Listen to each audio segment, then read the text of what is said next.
Assalamualaikum warahmatullahi wabarakatuh. Baiklah, saya perwakilan dari kelompok 8. Di sini saya akan menjelaskan tentang konsep dasar keterampilan membaca. Yang pertama, jenis-jenis membaca. A. Membaca cepat. Teknik membaca cepat dapat digunakan sebagai salah satu cara belajar efektif.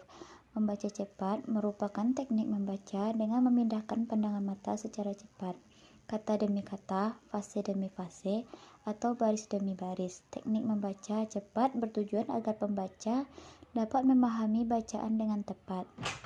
Yang B. Membaca sekilas. Membaca sekilas atau skimming bisa dilakukan ketika membaca koran atau baca-bacaan ringan lainnya. Teknik membaca ini dilakukan dengan tujuan agar dapat menemukan informasi yang diperlukan. Yang ketiga, membaca memindai. Membaca memindai disebut juga membaca skimming, yaitu teknik membaca yang digunakan untuk mendapatkan informasi tanpa membaca yang lain, melainkan langsung pada masalah yang diperlukan. Yang keempat, membaca intensif. Membaca intensif adalah teknik membaca yang dapat diterapkan dalam upaya mencari informasi yang bersifat detail. Membaca intensif juga dapat diterapkan untuk mencari informasi sebagai bahan diskusi. Yang kelima, membaca ekstensif. Membaca ekstensif adalah kegiatan membaca yang dilakukan dengan cara tidak begitu detail. Kegiatan membaca ekstensif ditunjukkan untuk mendapatkan informasi yang bersifat pokok-pokok penting dan bukan hal yang sifat terperinci. Yang kedua, yang B, membaca permulaan.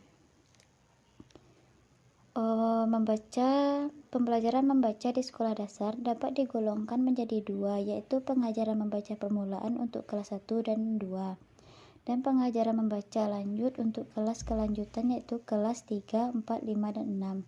Pelaksanaan membaca permulaan di kelas 1 sekolah dasar dilakukan dalam 2 tahap, yaitu membaca periode tanpa buku dan membaca dengan menggunakan buku. Pelajaran membaca tanpa buku dilakukan dengan cara mengajar dengan menggunakan media atau alat peraga selain buku, misalnya kartu gambar, kartu huruf, kartu kata, dan kartu kalimat. Pembelajaran membaca dengan buku merupakan kegiatan membaca dengan menggunakan buku sebagai bahan pelajaran.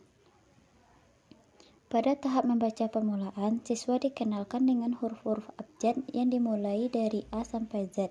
Pengenalan huruf tersebut dapat dilakukan dengan cara melafalkan huruf-huruf tersebut dan dikenalkan bentuk hurufnya. Jika pada tahap ini siswa sudah menguasai, maka dilanjutkan pada pengenalan suku kata, kata kalimat, hingga akhir siswa mampu walaupun dengan kecepatan yang lambat.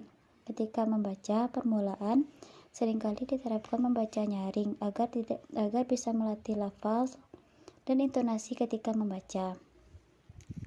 Tujuan membaca permulaan pada dasarnya ialah memberi bekal pengetahuan dan keterampilan kepada siswa untuk mengenalkan tentang teknik-teknik membaca permulaan dan mengenalkan menangkap isi bacaan dengan baik.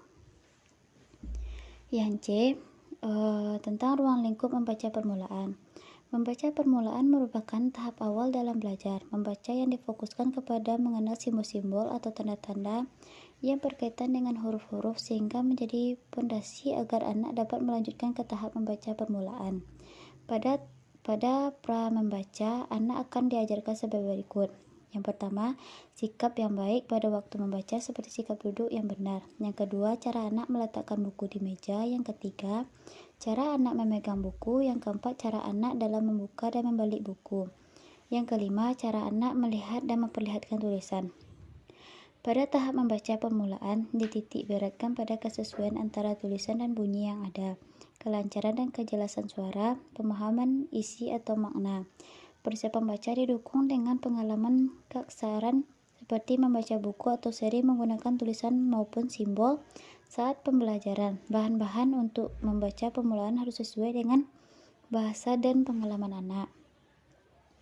Yang D, metode pembelajaran membaca permulaan. Pada tahap awal, anak memasuki bangku di kelas 1 sekolah dasar. Membaca dan menulis permulaan merupakan menu utama. Kemampuan membaca permulaan lebih diorientasikan pada kemampuan membaca tingkat dasar, yakni kemampuan melek huruf, Maksudnya, anak-anak dapat mengubah dan melafalkan lambang-lambang tertulis menjadi bunyi-bunyi bermakna.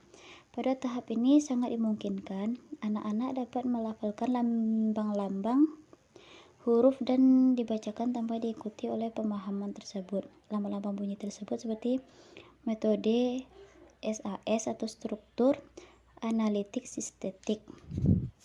Dalam metode SAS ini, pembelajaran membaca permulaan diawali dengan cerita yang disertai sebuah gambar.